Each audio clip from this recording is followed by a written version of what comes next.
জীবন আমাদের ধীরে ধীরে শেখায়। জীবন আপনাকে একদিনেই সব শেখাবে না।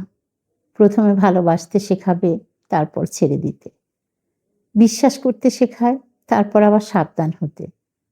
প্রথমে সবাইকে আপন ভাবতে শেখায়, তারপর বুঝিয়ে দেয় সবাই আপন হয় না। এই শেখাটাই দুঃখ হয়, কিন্তু এটাই অভিজ্ঞতা। এই শেখাটাই ক্ষতি হয় না। এটাই নিজেকে জানার একটি খোলা দরজা। আপনি যত কম আশা করবেন মানুষের প্রতি, তত বেশি শান্তি পাবেন জীবনে। আপনি যত বেশি নিজেকে বুঝতে শিখবেন, তত সহজ হবে আপনার পৃথিবীকে মেনে নেওয়া। সবাইকে বোঝাতে হবে না আপনি কেমন। আপনি চুপ থাকলেও আপনার মূল্য একদিন সবাই বুঝবে। জীবন ধীরে ধীরে আমাদের শেখায়, আর যারা মন দিয়ে শেখে তাদের মনে সবচেয়ে বেশি শান্তি থাকে। পৃথিবী সুন্দর।